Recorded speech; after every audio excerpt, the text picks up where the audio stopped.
सब प्रेम से बोलो, लक्ष्मी नारायण भगवान की जय, राधा कृष्ण भगवान की जय। जो सर्व चेतना स्वरूपा आदि शक्ति तथा ब्रह्म विद्या स्वरूपिणी भगवती जगदम्बा है, उनका हम ध्यान करते हैं। वे हमारी बुद्धि को प्रेरणा प्रदान करे। शौनक बोले, हे पुरुषों में श्रेष्ठ तथा भाग्यवान सूत जी, आप धन्य हैं, क्योंकि संसार में अत्यंत दुर्लभ पुराण संहिताओं को आपने भली भांति अध्ययन किया है। हे पुण्यात्मन, हे मानद, आपने कृष्ण द्वैपायन व्यास रचित 18 महापुराणों का सम्यक अध्ययन किया है, जो पंच लक्षणों से युक्त तथा गूढ़ रहस्यों से संवित है और जिनका अपने सत्यवती पुत्र व्यास जी से ज्ञान प्राप्त किया है। हमारे पुण्य से ही आप इस उत्तम मुनियों के निवास योग्य दिव्य पुण्यप्रद तथा कली के दोषों से रहित क्षेत्र में पधारे हुए हैं। हे सूत जी, मुनियों का ये समुदाय परम पुण्यदायिनी पुराण संहिता का श्रवण करना चाहता है, अतः आप समाहित चित होकर हम लोगों से उसका वर्णन कीजिए। हे सर्वज्ञ, आप तीनों तापक देहिक दैविक भौतिक से रहित होकर दीर्घ जीवी हो। हे महाभाग, ब्रह्म प्रतिपादक देवी भागवत महापुराण का वर्णन करें। हे सूत जी, जो मनुष्य श्रवणेन्द्रिय युक्त होते हुए भी केवल जीवा के स्वाद में ही लगे हैं और पुराणों की कथाएं नहीं सुनते, वे निश्चित ही अभागे हैं। जैसे षड्रस के स्वाद से जीवा को आह्लाद होता है, वैसे विद्वजनों के वचनों से कर्णेंद्रियों को आनंद प्राप्त होता है। जब कर्णहीन सर्प भी मधुर ध्वनि सुनकर मोहित हो जाते हैं, तब भला कर्ण युक्त मानव यदि कथा नहीं सुनते तो उन्हें बधिर क्यों न कहा जाए। अतः हे सौम्य, समाहित चित होकर कथा सुनने की इच्छा से सभी द्विजगण कलिकाल के भय से पीड़ित हो इस नैमिषारण्य में उपस्थित हैं। जिस किसी प्रकार से समय तो बीतता ही रहता है, किंतु मूर्खों का समय व्यर्थ दुर्वसनों में ही बीतता है और विद्वानों का समय शास्त्र चिंतन में जाता है। शास्त्र भी विचित्र प्रकार के तर्क वितर्क से युक्त हैं। पुराण 3 प्रकार के तथा शास्त्र विविध प्रकार के हैं, जो नानाविध वाद विवाद तथा छल प्रपंच से युक्त हैं और अहंकार तथा अमृष उत्पन्न करने वाले हैं। वे अनेक अर्थवाद तथा हेतुवाद से युक्त और बहुत विस्तार वाले हैं। उन शास्त्रों में वेदांत शास्त्र सात्विक, मीमांसा, राजस तथा न्याय शास्त्र तामस कहा गया है, क्योंकि वे हेतुवाद से परिपूर्ण है।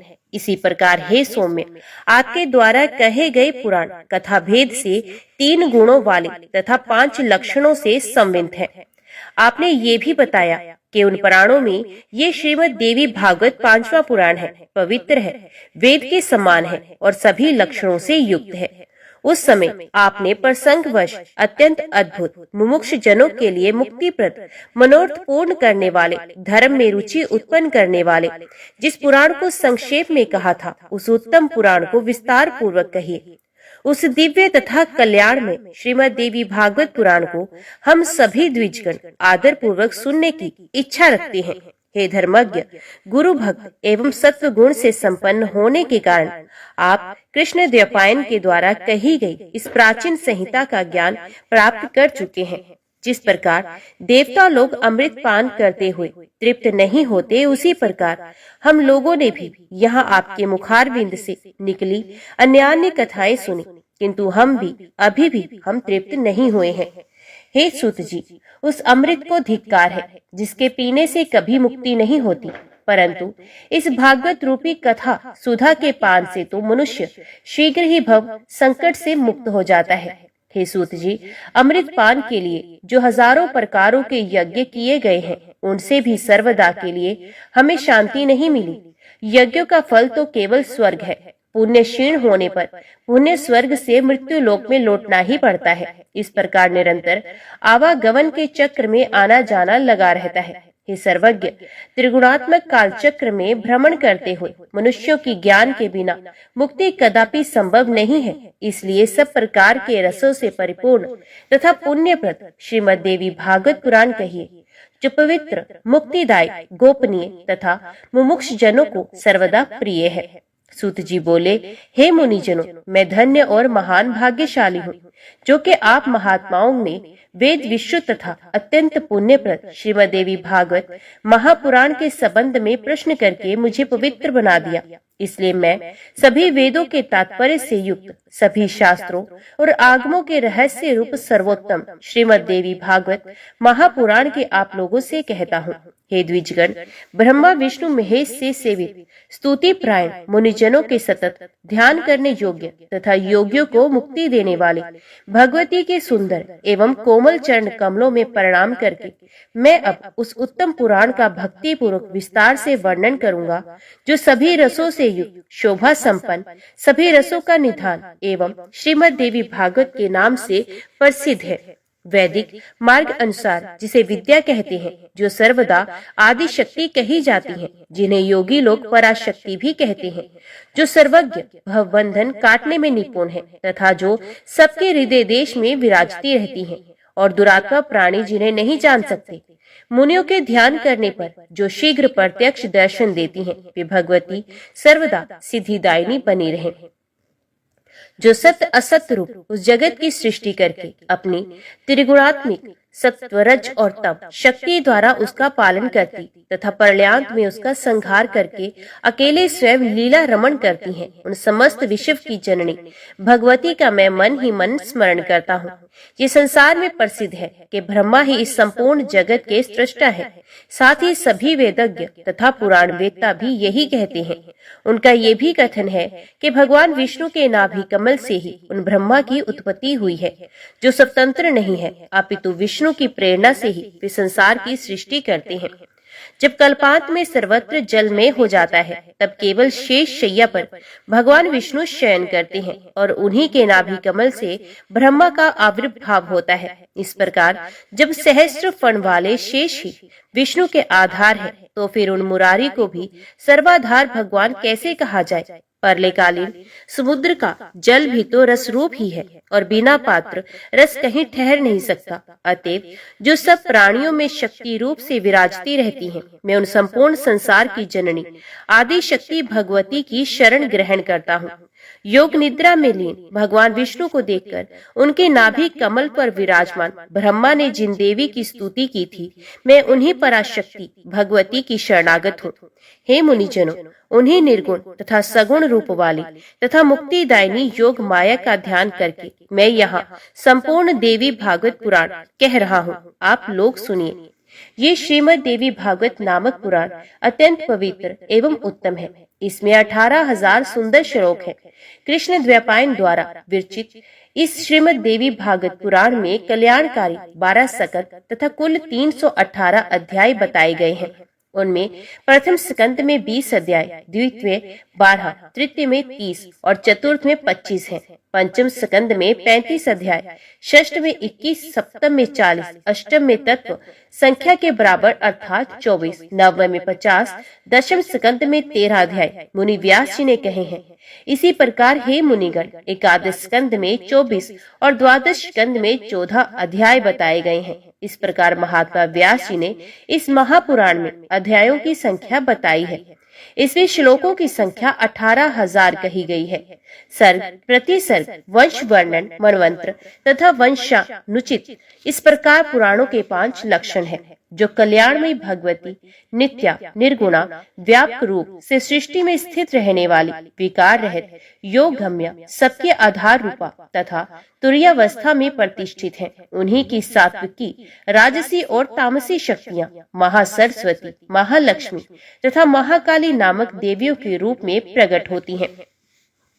उन्हीं तीनों शक्तियों का सृष्टि के लिए शरीर धारण करना ही शास्त्र के विद्वानों के द्वारा सर्ग कहा गया है। तदंतर जगत के सृजन, पालन तथा संहार के लिए ब्रह्मा, विष्णु और महेश की उत्पत्ति कही गई है और उसे ही प्रतिसर्ग बताया गया है।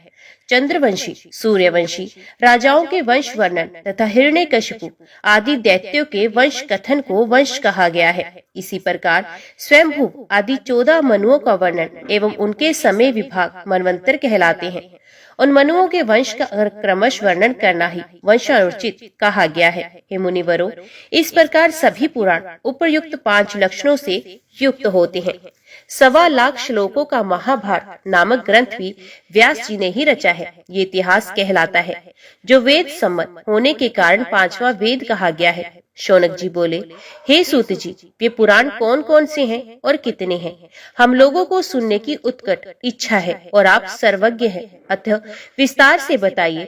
कलिकाल से भयभीत हम ब्राह्मण नैमिषारण्य में ही रहते हैं। ब्रह्मा जी ने मनोमय चक्र हमें देकर ये आदेश दिया था कि इसी चक्र के पीछे पीछे आप लोग जाए। जहाँ इस चक्र की नेमी शीर्ण हो जाए, विदेश परम पवित्र कहा गया है, वहाँ कभी कलयुग का प्रवेश नहीं होगा। आप लोग वहाँ तब तक रहें जब तक उन्हें सतयुग ना आ जाए। उनका वे वचन सुनकर तथा उनकी बातों का हृदय में रखकर हम लोग सब देशों के दर्शनार्थ उस मनोमय चक्र के पीछे पीछे चलकर तत्काल यहाँ आ गए। चलते चलते इसी स्थान पर पहुंचकर उस चक्र की नेमी हम लोगों के देखते देखते शीर्ण हो गई। तभी से ये स्थान परम पवित्र नैमिष क्षेत्र के नाम से प्रसिद्ध हुआ। यहाँ कभी कली का प्रवेश नहीं होता, इसलिए मैंने अनेक ऋषि मुनियों, सिद्ध गणों एवं कली से भयभीत महात्माओं के साथ यहाँ अपना निवास बना लिया है। हम लोगों ने यहाँ पर चरु, पुरुडाश आदि द्वारा अनेक पशुवध विहीन यज्ञ किए हैं। जब तक सतयुग ना आ जाए तब तक हम लोगों का यहीं रहने का दृढ़ निश्चय है। हे सूत जी, आप निश्चित रूप से हम लोगों के सौभाग्य से ही यहाँ आ पहुँचे हैं, इसलिए आप इस ब्रह्म सम्मित पावन पुराण की कथा कहिए। हे सूत जी, हम लोगों को सुनने की उत्कट इच्छा है और आप जैसे बुद्धिमान वक्ता भी प्राप्त है। हम लोग भी अपना सभी कार्य त्याग कर चित्त एकाग्र करके यहाँ स्थित हैं। अतः हे सूत जी, आप चिरंजीवी हो तथा तीनों प्रकार के तापों दैहिक, दैविक और भौतिक से मुक्त रहकर अब हम लोगों को परम पवित्र तथा कल्याणकारी श्रीमद् देवी भागवत पुराण सुनाइए, जिसमें धर्म, अर्थ और काम का विधिवत वर्णन किया गया है। महर्षि व्यास जी ने बताया, इसके द्वारा ज्ञान प्राप्त करके उन्हें उससे मुक्ति मिलती है। हे सूत जी, महर्षि वेद व्यास ने जिस पवित्र पुराण को कहा है, उसके मनोहर कथा चरित्रों को सुनने से हमारी कभी तृप्ति नहीं होती। सभी गुणों का एकमात्र स्थान, परम पवित्र, समस्त संसार की जननी भगवती के लीला नाट्य के समान विचित्र, सभी पाप समूहों का नाश करने वाले तथा सब प्रकार के अभिलाषाओं को पूर्ण करने वाले तथा भगवती के नाम से संवित श्रीमद् देवी भागवत महापुराण को प्रकट कीजिए। सूत जी बोले, हे मुनीश्वर, सत्यवती सूत, वेद व्यास जी से मैंने जिस प्रकार तत्वपूर्ण पुराणों को सुना है, उसे मैं आप लोगों से कहता हूँ। उनमें मत्स्य पुराण, मार्कंडेय पुराण, भविष्य पुराण, भागवत पुराण, ब्रह्मांड और ब्रह्म वैवर्त पुराण, वामन, विष्णु, वायु और वराह पुराण, अग्नि पुराण, नारद पुराण, पद्म पुराण और लिंग पुराण, गरुड़ पुराण, कुरुम पुराण, सकन पुराण, ये पृथक पृथक 18 पुराण हैं। उनमें आदि के मत्स्य पुराण में 14,000, अत्यंत अद्भुत मार्कंडेय पुराण में 9,000 तथा भविष्य पुराण में 14,500 श्लोक संख्या तत्वदर्शी मुनियों ने बताई है। पवित्र भागवत पुराण में 18,000, ब्रह्म पुराण में 10,000 श्लोक हैं। ब्रह्मांड पुराण में 12,100 तथा ब्रह्म वैवर्त पुराण में 18,000 श्लोक हैं। हे शौनक, वामन पुराण में 10,000 तथा वायु पुराण में 24,600 श्लोक हैं। उस परम पवित्र विष्णु पुराण में 23,000, वराह पुराण में 24,000, अग्नि पुराण में 16,000 तथा नारद पुराण में 25,000 श्लोक कहे गए हैं।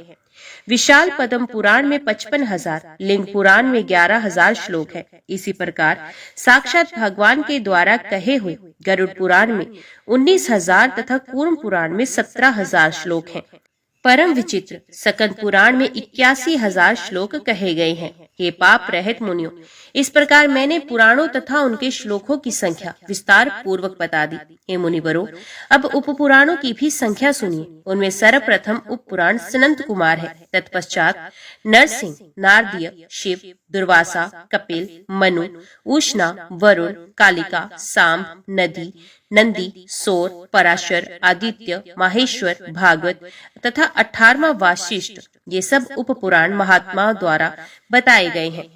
सत्यवती तन्य वेद व्यास जी ने 18 पुराणों की रचना करने के बाद उन्हीं विषयों से विस्तार पूर्वक उस अतुलनीय महाभारत का प्रणयन किया। प्रत्येक द्वापर युग में भगवान वेद व्यास जी ही धर्म रक्षार्थ पुराणों की यथाविधि रचना करते रहते हैं।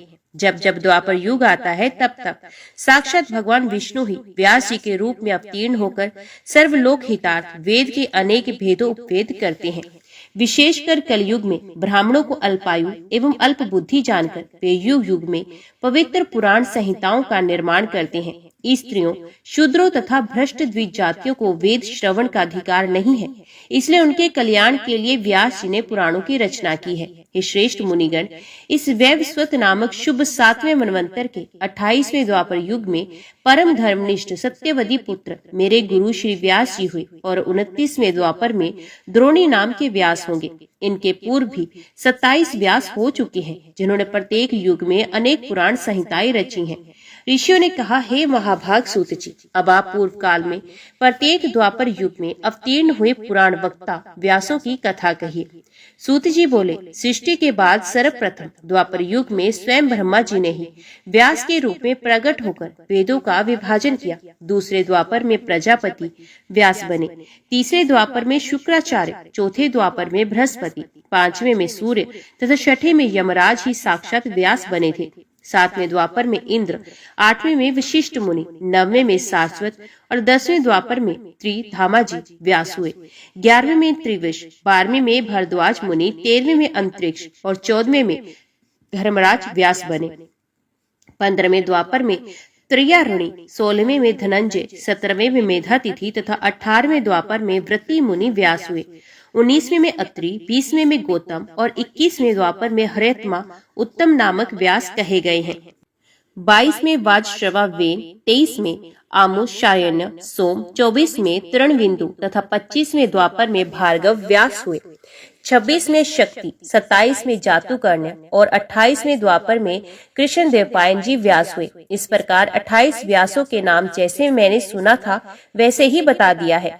इन्हीं कृष्ण देवपायन व्यास जी के द्वारा कहे गए श्रीमद देवी भागवत पुराण को मैंने सुना था, जो पुण्यप्रद, सब प्रकार के दुखों का नाश करने वाला, सब प्रकार के मनोरथ पूर्ण करने वाला, मोक्षदाता, वैदिक भावों से ओतप्रोत तथा सभी आगमों के रसों से परिपूर्ण, अत्यंत मनोहर एवं मुमुक्ष जनों को सदा प्रिय लगने वाला है, जिस अत्यंत पवित्र पुराण को रचकर व्यास जी ने अरणी के गर्भ से उत्पन्न विद्वान महात्मा एवं विरक्त अपने पुत्र सुखदेव जी को पढ़ाया था। हे मुनिवृंद, उसी रहस्य में महापुराण श्रीमद देवी भागवत को मैंने भी करुणा सागर अपने गुरु व्यास जी के मुख से संपूर्ण रूप से यथारथ सुना तथा उनकी कृपा से उसे हृदयंगम कर लिया। जिस समय अयोनिज एवं अपूर्व बुद्धिमान अपने पुत्र सुखदेव जी के प्रश्न करने पर व्यास जी ने रहस्य युक्त इस पुराण को सुनाया, उस समय मैंने भी एक साधारण श्रोता के रूप में इस महान प्रभाव वाले श्रीमद देवी भागवत महापुराण को सुन लिया।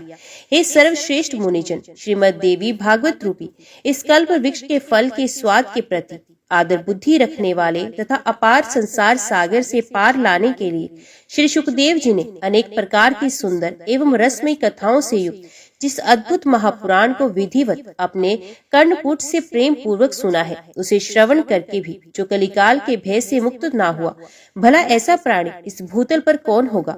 वैदिक धर्म से रह तथा निकृष्ट विचार रखने वाला बड़े से बड़ा पापी मनुष्य भी यदि किसी बहाने इस उत्तम श्रीमद देवी भागवत पुराण का श्रवण कर लेता है, तो वे भी निश्चय ही समस्त सांसारिक सुखों को भोगकर अंत में योगी जनों के द्वारा प्राप्त करने योग्य भगवती के नामों से चिन्हित मनोरम तथा अचल पद को प्राप्त करता है। जो प्राणी इस श्रीमद देवी भागवत पुराण को प्रतिदिन प्रेम से सुनता है, उसके हृदय रूपी गुहा में विष्णु, शिव आदि देवताओं के लिए भी दुर्लभ सर्वश्रेष्ठ विद्या रूपिणी सज्जनों की एकमात्र प्रिया, गुणातीता एवं समाधि द्वारा जाने योग्य वे भगवती निवास करने लगती है। अतः सर्वांग सुंदर इस मानव तन को पाकर संसार सागर के अगाध सलिल से पार होने के लिए जलयान के समान परम सुखदायी श्रीमद् भागवत पुराण एवं उसके वक्ता को प्राप्त करके भी जो मूर्ख इसका श्रवण नहीं करता, वे विधाता के द्वारा वंचित ही कहा जाता है। इस दुर्लभ मनुष्य देह में दोनों कानों को प्राप्त करके भी जो सांसारिक मनुष्य केवल दूसरों के दुर्गुणों को ही सुना करता है, वे अधम मंदबुद्धि चारों उत्तम पदार्थों को देने वाले तथा सब रसों से परिपूर्ण इस निर्मल पुराण को भूतल पर क्यों नहीं सुनता। ऋषिगण बोले, हे सौम्य, महर्षि व्यास की किस पत्नी से सुखदेव जी उत्पन्न हुए, उनका जन्म किस प्रकार हुआ और किस प्रकार से उन्होंने इस संहिता का सम्यक अध्ययन किया। आपके द्वारा ही वे अयोनिज कहे गए, तो फिर अरणी से उनकी उत्पत्ति कैसे हुई। हे महामते, इसमें हमें महान संशय हो रहा है, आप उसका समाधान करें। हम लोगों ने पहले ही सुना है कि महातपस्वी सुखदेव जी गर्भ योगी थे। ऐसी स्थिति में उन्होंने इतने विस्तृत पुराण श्रीमद देवी भागवत का अध्ययन कैसे किया। सूत जी बोले, प्राचीन काल में एक समय सत्यवती के पुत्र व्यास जी सरस्वती नदी के किनारे अपने आश्रम में गौरैया पक्षी का जोड़ा देखकर आश्चर्यचकित हो गए। अंडे से तत्काल पैदा हुए लाल मुख वाले सुंदर अंगों वाले एवं पंख रहित शिशु को घोंसले में ही छोड़कर वे दोनों उड़ गए और अत्यंत परिश्रम से चारा लाकर उस शिशु के चोंच में डालते हुए दोनों पक्षी अत्यंत आह्लाद युक्त होकर उस शिशु के अंगों को अपने अंगों से रगड़ते हुए प्रेम पूर्वक उसके सुंदर मुख को चूम रहे थे। व्यास जी उस शिशु में उन दोनों पक्षियों का ऐसा अद्भुत प्रेम देखकर चिंता में पड़ गए और मन ही मन सोचने लगे, यदि अपने पुत्र के प्रति पक्षियों में ऐसा प्रेम दिखाई दे रहा है तो अपनी सेवा का फल चाहने वाले मनुष्यों में ऐसा प्रेम व्यवहार होने में आश्चर्य ही क्या ये दोनों पक्षी इसका सुख साधन स्वरूप विवाह करके स्वयं सुखी रहते हुए इसकी वधु का सुंदर मुख देख पाएंगे। क्या इनकी वृद्धावस्था में ये धर्मनिष्ठ पुत्र पुण्य प्राप्ति के लिए इन दोनों की सेवा करेगा, धन आदि अर्जित करके क्या ये अपने माता पिता को संतुष्ट रखेगा और इनकी मृत्यु के उपरांत क्या इनकी विधि पूर्वक प्रेत कर्म करेगा, अथवा क्या गया तीर्थ जाकर ये बालक उनके श्राद्ध आदि कर्म करके उनका उद्धार करेगा तथा उनके परलोक साधन हेतु क्या ये विधि पूर्वक नीलोत्सर्ग नील वृषभ छोड़ने का क्रम करेगा। पुत्र के शरीर का आलिंगन और विशेष रूप से उसका लालन पालन इस संसार में सभी सुखों में उत्तम सुख कहा गया है। पुत्र रहित मनुष्य की ना तो सद्गति होती है और ना तो उसे स्वर्ग की ही प्राप्ति होती है। अतः परलोक साधन के लिए पुत्र से बढ़कर अन्य कोई उपाय नहीं। मनु आदि ऋषियों ने भी धर्मशास्त्रों में कहा है कि पुत्रवान मनुष्य स्वर्ग प्राप्त करता है और पुत्रहीन व्यक्ति को स्वर्ग प्राप्ति कभी भी नहीं होती है। इस बात में अनुमान की कोई आवश्यकता ही नहीं, अपितु ये प्रत्यक्ष रूप में भी देखा जाता है। साथ ही ये वेद स्मृति आदि का भी सनातन वचन है कि पुत्रवान मनुष्य पापों से मुक्त हो जाता है। रोगावस्था में तथा मरण काल में भूमि छैया पर पड़ा हुआ संतानहीन प्राणी दुखित होकर अपने मन में विचार करता है कि मेरे घर में पर्याप्त धन है, अनेक प्रकार के पात्र हैं तथा मेरा ये भवन भी अत्यंत सुंदर है, किंतु अब इन सबका स्वामी कौन होगा। चूंकि मृत्यु काल में उस प्राणी का मन अति दुखी होकर भ्रमित होता रहता है, इसलिए उस भ्रांत मन वाले प्राणी की दुर्गति अवश्य ही होती है। इस प्रकार अनेकानेक चिंतन करके और बार बार लंबी तथा गर्म सांसें लेकर सत्यवती पुत्र व्यास जी का मन अत्यंत खिन्न हो गया। इसके बाद मन में बहुत सोच विचार करके अंततः दृढ़ निश्चय करके वे तप के लिए मेरु पर्वत पर चले गए। उन्होंने मन में विचार किया कि मैं विष्णु, रुद्र, इंद्र, ब्रह्मा, सूर्य, गणेश, कार्तिकेय, अग्नि एवं वरुण इन देवताओं में किस देवता की आराधना करूं जो वर प्रदान करने में उदार तथा अभीष्ट फलों को देने वाला हो। इस प्रकार व्यास जी विचार कर ही रहे थे कि उसी समय संयोगवश मुनि श्रेष्ठ नारद जी हाथों में वीणा धारण किए हुए वहां आ गए। उन्हें देखकर सत्यवती पुत्र व्यास जी अत्यंत प्रसन्न हुए और उन्होंने अर्घ्य तथा आसन प्रदान करके उन मुनि से कुशल क्षेम पूछा। कुशल प्रश्न सुन लेने के पश्चात मुनिवर नारद जी ने पूछा, हे द्वैपायन, आप किस कारण से चिंताग्रस्त हैं, मुझे बताएं।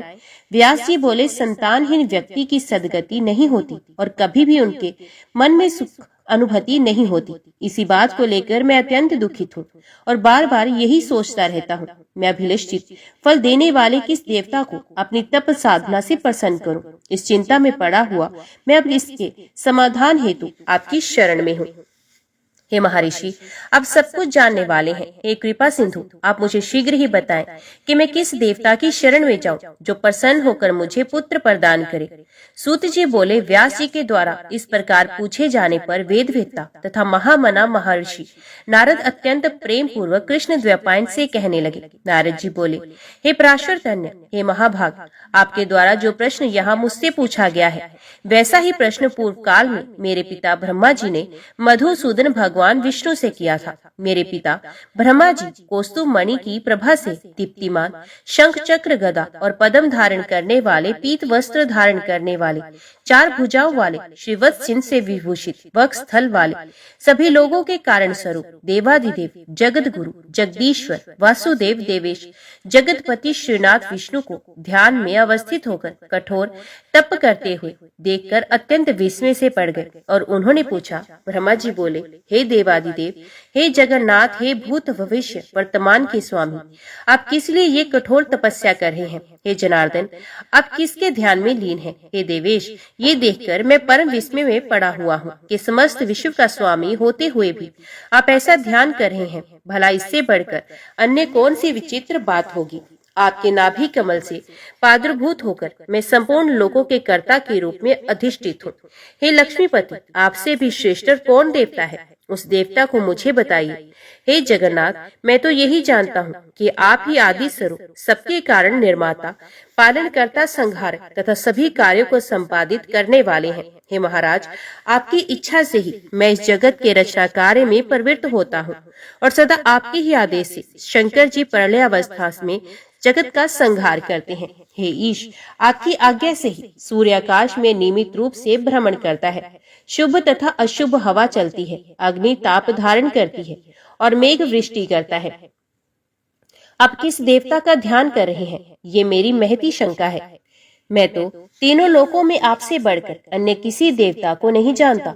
हे सुव्रत, मैं आपका भक्त हूँ, अतः कृपा करके अपनी तपस्या का रहस्य बताएं, क्योंकि ये सर्व विदित है कि महान लोग अपने भक्तों से कुछ भी छिपाते नहीं। ब्रह्मा जी का वचन सुनकर भगवान विष्णु उनसे बोले, हे ब्राह्मण, आपको अपने मन की बात बताता हूँ, आप उसे एकाग्रचित होकर सुने। यद्यपि सभी देव, दानव और मानव यही जानते हैं कि आप जगत की रचना, मैं जगत का पालन और शिवजी जगत के संहार के परम कारण है, तथापि वेद तत्वज्ञ विद्वान ये तर्क ना करते हैं कि किसी शक्ति के द्वारा ही आप सृष्टि के कर्ता है, मैं भरता हूँ और शंकर जी हरता है। जगत की रचना के लिए आप में राजसी शक्ति विद्यमान है, मुझ में सात्विक की शक्ति स्थित है तथा शिवजी में तामसी शक्ति बताई गई है।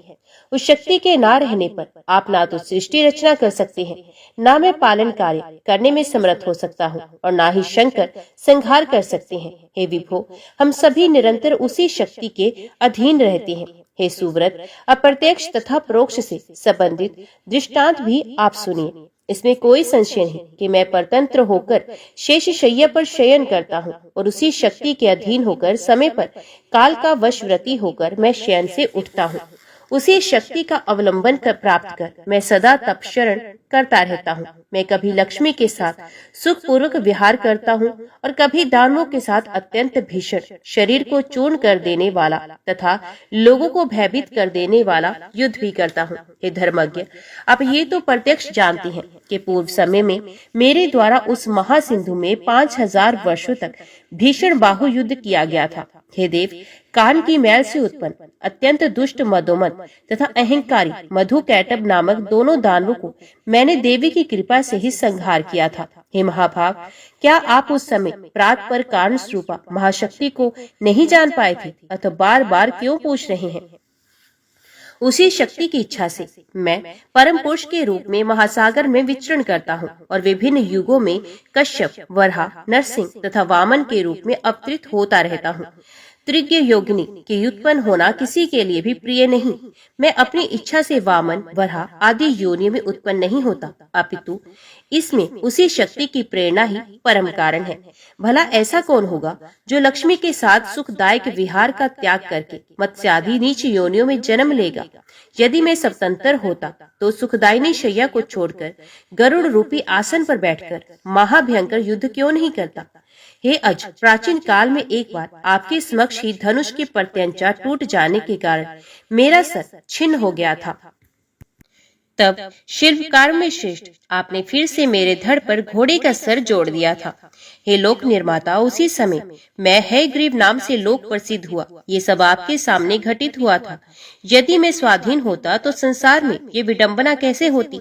अतएव मैं स्वतंत्र नहीं हूँ, अपितु सर्वथा उसी शक्ति के अधीन हूँ। मैं निरंतर उसी शक्ति का ध्यान करता हूँ।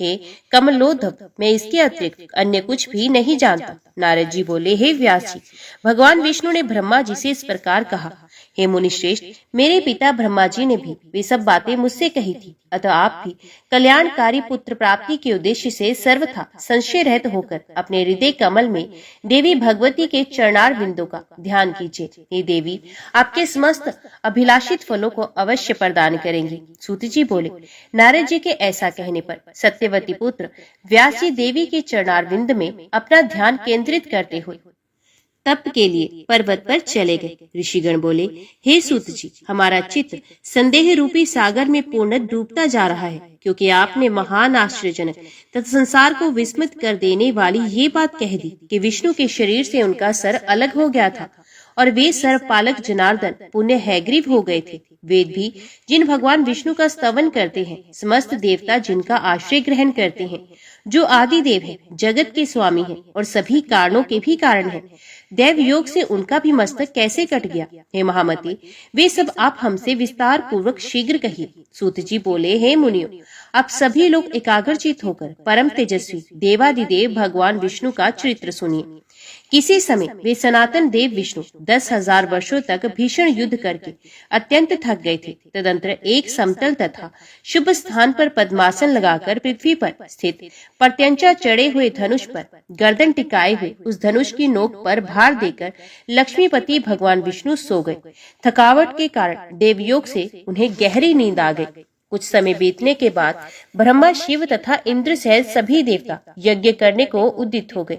वे सब देव कार्य के सिद्ध हेतु यज्ञों के अधिपति जनार्दन भगवान विष्णु के दर्शन के लिए वैकुंठ लोक गए। उस समय उन्हें वहां ना देखकर वे देवतागण ज्ञान दृष्टि से देख करके वहां पहुंचे जहां भगवान विष्णु विराजमान थे। वहां उन्होंने सर्वव्यापी भगवान विष्णु को योग निद्रा के वशीभूत होकर अचेत पड़ा हुआ देखा। तब वे देवगण वहीं रुक गए। सभी देवताओं के वहां रुक जाने के बाद जगतपति विष्णु को निद्रा मगन देखकर ब्रह्मा, रुद्र आदि प्रमुख देवता अत्यंत चिंतित हुए। तदंतर इंद्र ने देवताओं से कहा, हे श्रेष्ठ देवगण, अब क्या किया जाए। हे श्रेष्ठ देवताओं, अब आप सभी ये विचार करें कि इनकी निद्रा किस प्रकार भंग की जाए। तब शिवजी ने इंद्र से कहा, इनकी निद्रा का भंग करने से महान दोष लगेगा, किंतु हे श्रेष्ठ देवगण, यज्ञ कार्य भी अवश्य जरूरी है। इसके बाद परमेष्ठी ब्रह्मा जी ने पृथ्वी पर स्थित धनुष के अग्रभाग को खा जाने के लिए दीमक का सृजन किया। उन्होंने ये सोचा कि दीमक के द्वारा धनुष का अग्रभाग खा लिए जाने पर धनुष नीचा हो जाएगा, तब वे देवादिदेव विष्णु निद्रा मुक्त हो जाएंगे। ऐसा होने पर निस्संदेह देवताओं का संपूर्ण कार्य सिद्ध हो जाएगा। अतः सनातन ब्रह्मा जी ने दीमक को उसी कार्य के लिए आदेश दिया। तब दीमक ने ब्रह्मा जी से कहा कि हे देवादिदेव जगत गुरु लक्ष्मीपति भगवान विष्णु का निद्रा भंग मैं कैसे करूं, क्योंकि नींद में बाधा डालना, कथा में विघ्न पैदा करना, पति पत्नी के बीच भेद उत्पन्न करना एवं माँ पुत्र के बीच वैरभाव पैदा करने के लिए षड्यंत्र करना ब्रह्म हत्या के समान कहा गया है। अतः मैं देवादिदेव भगवान विष्णु का सुख क्यों नष्ट करूं। हे देव, उस धनुष का अग्रभाग खाने से मेरा क्या लाभ, जिसके लिए मैं ऐसा पाप करूं। स्वार्थ के वशीभूत होकर ही समस्त लोक पाप कार्य में प्रवृत्त होता है, इसलिए मैं भी इसमें कोई स्वार्थ सिद्धि होने पर ही इसका भक्षण करूंगा। ब्रह्मा जी बोले, सुनो, हम लोग यज्ञ में तुम्हारे भाग की व्यवस्था कर देंगे, इसलिए तुम अविलंब भगवान विष्णु को जगाकर हम लोगों का कार्य संपन्न कर दो। होम कार्य में आहुति प्रदान करते समय जो हव्य आसपास गिरेगा उसी को अपना भाग समझना, और अब तुम शीघ्रता पूर्व हमारा कार्य करो। सूत जी बोले, हे ऋषियों, ब्रह्मा जी के इस प्रकार कहने के अनंतर दीमक ने धरातल पर स्थित धनुष को शीघ्र ही खा लिया, जिससे धनुष की डोरी मुक्त हो गई। प्रत्यंचा के खुल जाने पर धनुष का भी ऊपरी कोना मुक्त हो गया। इस प्रकार एक भीषण ध्वनि पैदा हुई, जिससे वहां सभी देवगण भयभीत हो गए। ब्रह्मांड शुद्ध हो उठा। पृथ्वी में कंपन होने लगा, सभी समुद्र उद्विन हो गए, जलचर जंतु व्याकुल हो गए, प्रचंड हवाएं प्रवाहित होने लगी, पर्वत प्रकंपित हो उठे, किसी दारुण आपदा के सूचक उल्कापात आदि महान उपद्रव होने लगे, सूर्य तिरोहित हो गए तथा सभी दिशाएं अत्यंत भयावह हो गई। ये सब देखकर देवता लोग चिंतित होकर सोचने लगे कि इस दुर्दिन में अब क्या होगा। हे तपस्वियों, हे देवतागण, ऐसा सोच ही रहे थे कि किरीट कुंडल से देवाधिदेव भगवान विष्णु का सर कटकर कहीं चला गया। कुछ समय पश्चात उस घोर अंधकार के शांत हो जाने पर ब्रह्मा और शंकर ने भगवान विष्णु का मस्तक विहीन विलक्षण शरीर देखा। भगवान विष्णु का सिर विहीन धड़ देखकर वे श्रेष्ठ देवता अत्यंत विस्मित हुए और चिंता सागर में निमग्न होकर शोकाकुल हो इस प्रकार विलाप करने लगे। हे नाथ, हे प्रभु, ये कैसी विचित्र अलौकिक घटना हो गई। हे देवाधिदेव, हे सनातन, हम सभी देवताओं के लिए तो ये बात विनाशकारी है। ये किस देवता की माया है जिसके द्वारा आपके सर का हरण कर लिया गया? आप तो सर्वदा अक्षेत्र, अभेद्य और अदाह्य हैं। हे विभो, इस प्रकार आपके चले जाने पर हम देवता तो मृत्यु को ही प्राप्त हो जाएंगे। हम लोगों के प्रति आपका कैसा स्नेह था। हम लोग स्वार्थ के कारण ही रुदन कर रहे हैं। संकट की ये स्थिति ना तो दैत्यों ने, न यक्षों ने, न राक्षसों ने ही पैदा की, अपितु हम देवताओं ने ही ये विघ्न उत्पन्न किया। तथापि हे रमापते, इसमें किसका दोष समझा जाए? हम सभी देवता पराश्रित हैं। हम इस समय क्या करें और कहाँ जाएं? हे देवेश, हम मूढ़ बुद्धि वाले देवताओं के लिए अब कहीं भी कोई शरण नहीं। ये कोई सात्विकी, राजसी अथवा तामसी माया भी नहीं जिसके द्वारा आप मायापति जगत गुरु का सर काटा गया है। तब शिव सहित समस्त देवताओं को करुण क्रंदन करते हुए देखकर वेद वेत्ताओं में श्रेष्ठ देवगुरु बृहस्पति ने उन्हें सांत्वना देते हुए कहा, हे महाभागो, अब इस प्रकार क्रंदन से क्या लाभ? इस समय तो विवेक का आश्रय लेकर कोई उपाय करना चाहिए। हे देवेंद्र, भाग्य एवं पुरुषार्थ दोनों ही समान श्रेणी के हैं, फिर भी उपाय करना ही चाहिए और वे देव योग से ही सफल होता है। इंद्र बोले, अनर्थकारी पुरुषार्थ को धिक्कार है। मैं तो देव को श्रेष्ठ मानता हूँ, क्योंकि हम देवताओं के देखते देखते विष्णु का सर कट गया। ब्रह्मा जी बोले, काल द्वारा जो भी शुभाशुभ कर्मों का फल निर्धारित है उसे अवश्य ही भोगना पड़ता है। भाग्य का अतिक्रमण कौन कर सकता है? प्रत्येक प्राणी काल क्रम के अनुसार सुख दुख भोगता ही है, इसमें कोई संदेह नहीं। जिस प्रकार पूर्व काल में काल की प्रेरणा से शंकर जी ने मेरा मस्तक काट दिया था, उसी प्रकार शाप के कारण शिव जी का लिंग कटकर गिर गया था, उसी प्रकार आज विष्णु का सर कटकर लवण सागर में जा गिरा है। देवयोग से ही इंद्र को भी सहस्र भगों की प्राप्ति हुई, उन्हें दुख भोगना पड़ा। वे स्वर्ग से च्युत हो गए और मानसरोवर के कमल में रहने लगे। इस संसार में जब इन महाभाग देवताओं को भी दुख का भोग करने के लिए विवश होना पड़ा, तो फिर दुख भोगने से भला कौन वंचित रह सकता है? अतएव आप लोग शोक का परित्याग कर दे और उन महामाया विद्या रूपी सनातनी ब्रह्म विद्या तथा जगत को धारण करने वाली देवी का ध्यान कीजिए, जिनके द्वारा ये चराचर संपूर्ण त्रिलोक व्याप्त है। वे त्रिगुणा, वे निर्गुणा पराप्रकृति हम लोगों का समस्त कार्य सिद्ध करेंगे। सूत जी बोले, हे मुनियों, देवताओं से इस प्रकार कहकर ब्रह्मा जी ने कार्य की सिद्धि की कामना से अपने सम्मुख सशरीर विद्यमान वेदों को आदेश दिया। ब्रह्मा जी बोले, आप लोग समस्त कार्यों को सिद्ध करने वाली प्राम्बा ब्रह्म विद्या सनातनी तथा निगूढ़ अंगों वाली महामाया का स्तवन कीजिए। उनका ये वचन सुनकर समस्त सुंदर अंगों वाले वेद जगत के आधार स्वरूपा तथा ज्ञान गम्य उन महामाया की स्तुति करने लगे। वेदों ने कहा, हे देवी, हे महामाया, हे विश्व रूपिणी, हे शिवे, हे त्रिगुणे, हे सर्वभूतेशी, हे शिव कामार्थ प्रदायिनी माता, आपको नमस्कार है। आप सभी प्राणियों को आश्रय देने के लिए पृथ्वी स्वरूपा है तथा प्राणधारियों की प्राण भी हैं। बुद्धि, श्री, कांति, क्षमा, शांति, श्रद्धा, मेधा, धृति एवं स्मृति सब कुछ आप ही हैं। ओंकार में अर्धमात्रा के रूप में आप ही विराजमान हैं। आप गायत्री, भूव, भुव, स्वः आदि व्याहृति, जया, विजया, धात्री, लज्जा, कीर्ति, स्पृहा एवं दया सब कुछ है। हे अम्बा, आप तीनों लोकों के रचना तंत्र में दक्ष, करुणा रस से युक्त, सभी प्राणियों की माँ, विद्या कल्याणी, सभी प्राणियों की हित साधिका, सर्वश्रेष्ठ, वाग बीज मंत्र में वास करने में निपुण तथा संसार का क्लेश दूर करने वाली हैं।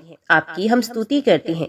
ब्रह्मा, शंकर, विष्णु, इंद्र, सरस्वती, अग्नि, सूर्य तथा सभी भुवनों के स्वामी आपके द्वारा ही निर्मित किए गए हैं, अतः उनकी अपनी कोई विशेषता नहीं है। आप ही सभी चराचर जगत की माता हैं। हे जननी, जब आप जगत की रचना की कामना करती हैं, तब आप सर्वप्रथम ब्रह्मा, विष्णु, महेश इन प्रमुख देवों का सृजन करती हैं। उन्हीं के माध्यम से एकमात्र आप ही जगत का सृजन, पालन एवं संहार कर पूर्ण करती हैं। हे देवी, आप में संसार का लेश मात्र भी नहीं रहता। हे देवी, संपूर्ण संसार में ऐसा कोई भी निपुण प्राणी नहीं है जो आपके रूप को जान सके, और ना तो ऐसा कोई योग्य मनुष्य है जो आपके नामों की संख्या की गणना करने में समर्थ हो। जो थोड़े से जल का संतरण करने में असमर्थ हो, वे बुद्धि संपन्न मनुष्य भला महासागर को पार करने में कुशल कैसे होगा। हे भगवती, आपके अंतहीन वैभव को जान सकने में देवताओं में कोई भी समर्थ नहीं है। एकमात्र आप समस्त विश्व की माता हैं। आप अकेले ही इस संपूर्ण मिथ्या जगत की रचना कैसे करती हैं। हे देवी, एकमात्र वेद वाक्य ही आपकी इस सृष्टि कार्य की प्रामाणिकता सिद्ध करते हैं। हे भगवती, समग्र जगत की परम कारण स्वरूपा होती हुई भी आप इच्छा रहित हैं। अहो, आपका अद्भुत चरित्र हमारे मन को विस्मित कर देता है। समस्त वेदों से भी अज्ञेय आपके गुणों एवं प्रभावों का वर्णन हम लोग भला किस प्रकार कर सकते हैं, क्योंकि स्वयं आप भी अपने परम तत्व को नहीं जानती हैं। हे जननी, क्या आप भगवान विष्णु के शिरोछेदन की घटना नहीं जानती हैं। हे शिवे, अथवा क्या ये जानकर भी आप मधुजित विष्णु की शक्ति की परीक्षा करना चाहती हैं। हे माता, अथवा क्या ये विष्णु के महान पाप समूह का फल है, किंतु आपके चरण कमलों का भजन करने में निपुण प्राणी से तो पाप हो ही नहीं सकता। हे माता, आप इस देव समूह की भारी उपेक्षा क्यों कर रही हैं। भगवान विष्णु के मस्तक कटने की घटना हमारे लिए अत्यंत आश्चर्यजनक तथा महान कष्टदायक बात है। हे माता, आप जननी रूपी दुख का नाश करने में कुशल है। अब हम ये नहीं जान पा रहे कि विष्णु के सर संयोजन में विलंब क्यों हो रहा है। हे देवी, सभी देवताओं के देवत्व भिवानी रूपी दोष को अपने मन में समझकर आपने ही ऐसा किया है, अथवा देवजन्य दुष्कृत को विष्णु में स्थापित किया है, अथवा विष्णु को संग्राम विजय करने का अहंकार हो गया था, जिसे अति शीघ्र दूर करने के लिए आपने ही ये लीला रची है। हे माता, हम आपके मनोभावों को समझने में पूर्णतः असमर्थ हैं। हे भगवती, अथवा युद्ध में पराभूत किए गए दैत्यों ने किसी मनोहर तीर्थ में घोर तपस्या करके आपसे वरदान प्राप्त किया है, जो विष्णु के सिर कटने का कारण बना। हे भवानी, अथवा विष्णु को सिर वहीन रूप में देखने के लिए आप इस समय कोई विनोद कर रही हैं। हे आद्या, आप सिंधु सुता लक्ष्मी पर किसी कारण से आक्रोशित तो नहीं हैं। आप उन्हें स्वामी विहीन किस लिए देखना चाह रही हैं। आप अपने ही अंश से पाद्रभूत लक्ष्मी का अपराध क्षमा करें और भगवान विष्णु को जीवन दान देकर रमा को प्रसन्न कर दें। जगत के समस्त कार्यों को संपादित करने में प्रमुख भूमिका वाले अतिशय प्रभावशाली ये देवता आपको निरंतर नमस्कार करते हैं। हे देवी, सर्वलोक अधिपति विष्णु को जीवित करके आप देवताओं को शोक सागर से पार कीजिए। हे अम्बा, भगवान विष्णु का सर छिन्न होकर कहाँ चला गया, ये हम नहीं जानते हैं, और इस समय इन्हें जीवित करने के लिए अन्य कोई युक्ति भी नहीं सूझ रही है। हे देवी, मृत प्राणी को जीवित करने में जिस प्रकार अमृत समर्थ है, उसी प्रकार समग्र संसार की आप जीवन दात्री हैं। जय माता दी। आज की वीडियो में इतना ही। उम्मीद करती हूँ वीडियो आपको पसंद आई होगी। वीडियो पसंद आई हो तो वीडियो को लाइक और चैनल को सब्सक्राइब जरूर कीजिएगा। जय माता दी लिखकर कमेंट बॉक्स में अपनी हाजिरी और अपने सुझाव देना ना भूलिएगा। तो मिलते हैं अगली कथा अगले अध्याय के साथ। तब तक के लिए देखते व सुनते रहिए। जय मां कंजक, जय माता दी।